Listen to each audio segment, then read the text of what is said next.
Menzies, ayer y hoy, aprendiendo del pasado. De Menzies, ayer y hoy. Hola, buenos días.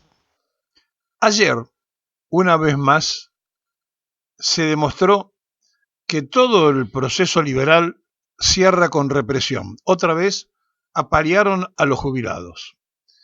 Cada gas pimienta importado que le tiraban a los pobres veteranos de tantas jornadas es casi equivalente a una jubilación. Es decir, que si el dinero que gastaron en reprimirlos lo hubieran dedicado a pagar jubilaciones, hubiéramos encontrado que hubiera tenido un resultado mucho más feliz, pero no. Este proyecto liberal, como todos los proyectos liberales, cierra con represión. Y entonces, cada gas pimienta que se tiraba era el equivalente a una jubilación mínima de cualquiera de los que allí estaba protestando.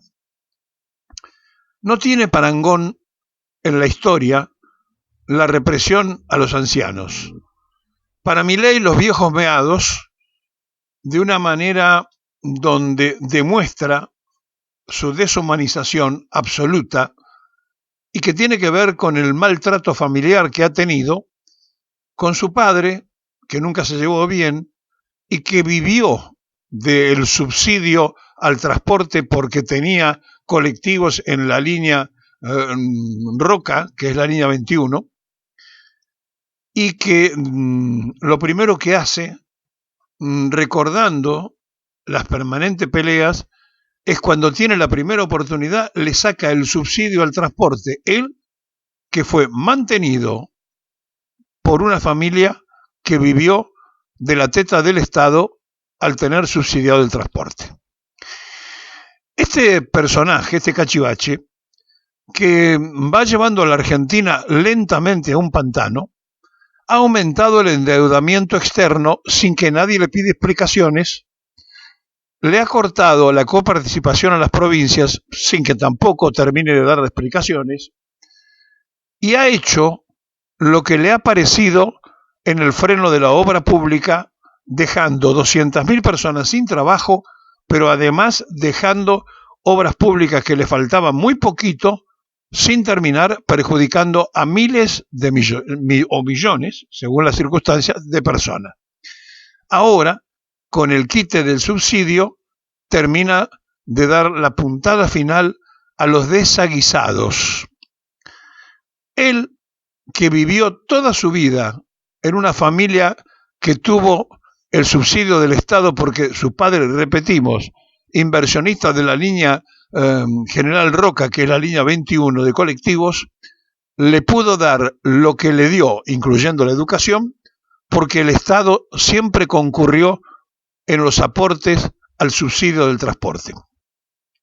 Es un personaje digno de estudio, porque da la sensación que, además de estar deshumanizado, además de haber pasado una niñez mala, además de haber sufrido el desarraigo y la falta de cariño entre la madre y el padre, obviamente, se aferró a la hermanita. Y con la hermana es el único diálogo familiar que mantiene, al punto tal que llegó a decir que era la jefe, dándole a la hermana mayor protagonismo que a sí mismo. Milei es un caso de estudio psicológico y es un caso para especialistas médicos más que para especialistas económicos, políticos o para sociólogos. Y esto está indicando que estamos a merced de alguien que el Parlamento le ha dado total y absolutos poderes, cosa peligrosísima, para alguien que tiene falencias en su salud con tremendos saltos que nos hacen preocupar realmente de su estado de coherencia. Estamos frente a un momento y a un tiempo muy delicado porque no está allí sentado por voluntad propia, lo sentó el pueblo argentino, que tuvo la determinación de opcionar y eligió al cachivache. Y ahora, cuando hay un cachivache, no se puede esperar un hecho científico. Cuando hay alguien que no le importa el sufrimiento humano y que goza cuando la planilla Excel le permite cerrar números aunque se mueran los jubilados, evidentemente estamos ante un hecho que tiene que ver con la maquinaria económica y no con el humanismo. Bueno, por eso estudió economía, no estudió una ciencia humanitaria. Milei es un personaje digno de estudios, pero también, y ya lo dijimos muchas veces, lo que hay que estudiar, y esto es para los sociólogos, es por qué la sociedad argentina terminó en Milei. ¿Cuáles han sido los errores, y graves, que se cometieron del otro lado con los personajes que fueron desfilando en la política, con los ejemplos que se le dio a la sociedad que buscaba refugiarse en ideas populares, que buscaba la bandera más representativa de la justicia social, que fue el peronismo, y que todo eso quedó dibujado poniendo a un socialdemócrata primero que cantaba la marcha, eso sí.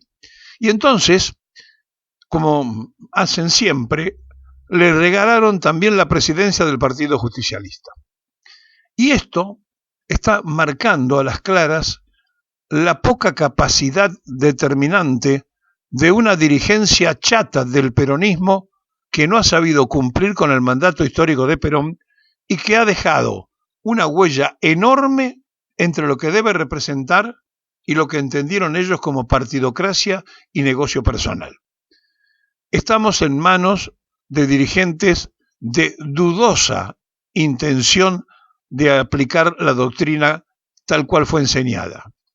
Y da la impresión que el protagonismo, el decir me pongo una camiseta peronista porque me queda bien y me arrima votos, se la pone cualquiera, incluyendo un socialdemócrata como pasó con el presidente anterior, con Fernández. Y la culpa no fue de él. En todo caso, busquémosla en la otra Fernández, en Cristina, cuando dijo mi candidato es Alberto. Y todos allí, sin chistar, fuimos detrás de lo que había elegido la señora. Por eso hay que preguntarse y preguntarle a los compañeros y a las compañeras que activan en política si nos damos cuenta de los errores propios o si creemos que la culpa siempre es del otro o creemos que hay que juzgar a Milei por lo que hace Milei sin tener en cuenta los errores cometidos de este lado, para que Milei aparezca y para que el cachivache esté sentado en el sillón de Rivadavia. Milei es un producto de los errores de los que cantaron la marchita. Piénselo.